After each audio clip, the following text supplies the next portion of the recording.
In the month of March, my husband and I went on a financial challenge to try to save as much money as we could by cutting a ton of things from our budget, and we ended up saving thousands of dollars. And it turned out a lot of those things that we cut out of our budget, we really didn't miss at all, and so we've kept them out of our budget. Keep in mind that some of the things we cut from our budget are things that you could probably cut from your budget, but some of them are maybe more personal, and they're maybe not necessarily things that you spend too much money on. But my hope for this video is that you get a chance to sort of reevaluate your budget and see if there's some places that you can cut things out to help you save every single month.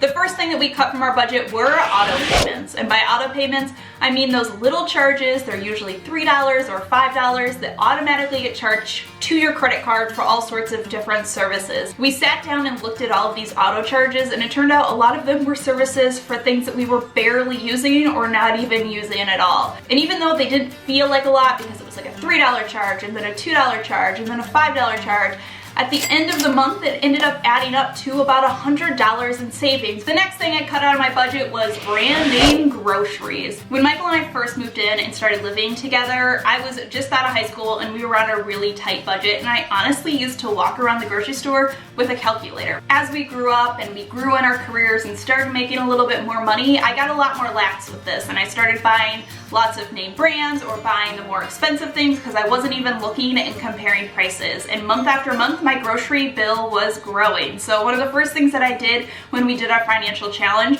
was take a look at what I was buying at the grocery store, and I realized that I had fallen into this awful habit of always buying name brands because they were familiar, but I cut out name brands where I didn't really need them, and I also spent a little bit extra time when I was grocery shopping to compare prices and make sure I was getting the best deal until I was saving about 25% or more every single time I shopped. Another thing I cut from my budget was XM radio. I had XM radio in my car, and my husband also had it in his car. I drive in my car for about 15 minutes to and from work, and so justifying having XM radio just didn't really make sense. Not to mention that I could have all of the music that I wanted on my phone, as well as all of my audiobooks and podcasts. It seems like a total waste of money when I could be listening to all of these other things that I had for free. The next thing that we cut from our budget we thought was going to be really hard to live without, but turns out we don't really need it, and that's Thursday date night.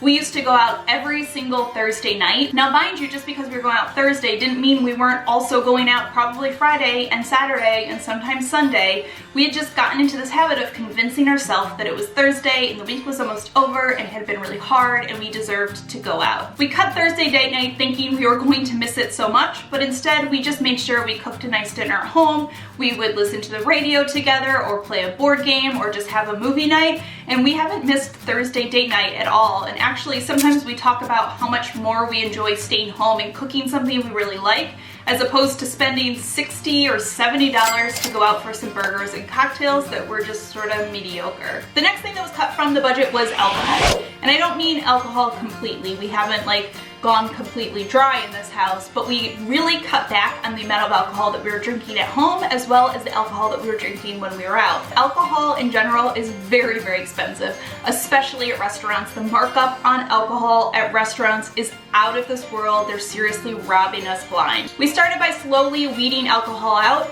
and kind of have gotten to the point now where we maybe have one drink a week together on a Friday night or a Saturday afternoon, and it has saved us buckets and buckets of money. The next thing to come from the budget was fast fashion, and by fast fashion I mean items of really trendy sort of clothing that you tend to get at the stores that sell it for really cheap, like maybe Forever 21 or H&M. The problem was I realized that every few months I was purging my closet of more and more clothes. I was constantly taking good clothes to the Goodwill or giving them away to friends, and I was like, this is exhausting taking care of all of these clothes that are coming in and out of my wardrobe.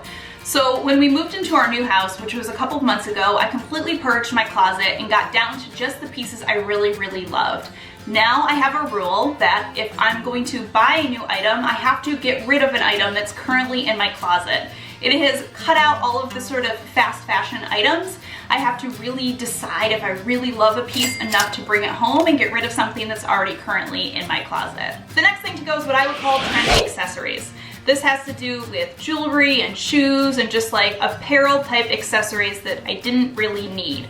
Not only did they generate more clutter in my house, but it was also just all these tiny little purchases that was costing me money in the long run. Now every once in a while it's okay to grab a trendy piece that's going to add some variety and fun to your wardrobe, but I've tried to completely cut out a bunch of extra trendy jewelry and especially trendy shoes. I've gotten my shoe collection down to a very specific amount of shoes so that I have something that matches every type of outfit, but I don't have all of these extra shoes that I don't really need. Done the same thing with jewelry as well. I kind of have learned that I'm not a big jewelry person anyways, to be honest. My wedding and engagement ring are pretty much the only jewelry that I'm wearing most of the time. So spending money on all these trendy little jewelry pieces was kind of pointless for me because 99.9% of the time they were hanging on my wall collecting dust. Another thing I've cut from my budget is designer bags. Now, I was never a huge designer bag hoarder. I maybe own a couple of designer bags, but I kind of have realized in hindsight they're just not worth the money at all. I think the reason I even bought a designer purse in the first place was because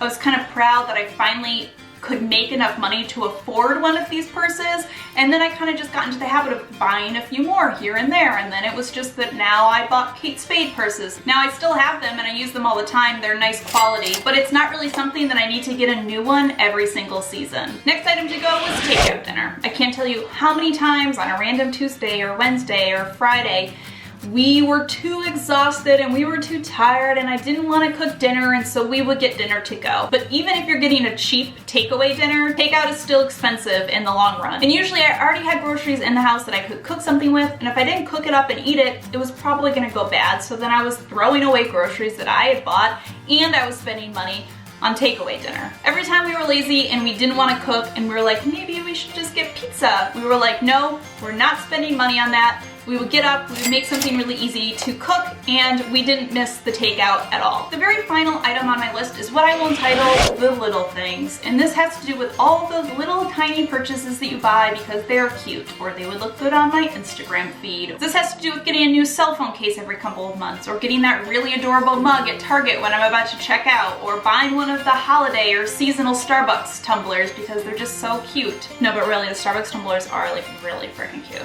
But I learned how to say no to those things during my financial challenge, and now I am really glad that I've gotten to the habit of not buying them because I don't have a bunch of knickknacks hanging around my house taking up space. So those are 10 things that I've cut from my budget that I don't miss at all. Let me know in the comments down below something you have cut or you could cut from your budget that would save you some money. Don't forget to share this video out with some of your friends to help them save some money as well. If you'd like to see another one of my videos, you can check out this one right here. And if you're new to my channel, I would love to have you subscribe. That way you'll get notifications every time there's a new video. As always, I hope you guys are having a fantastic day, and I will see you all in my next video.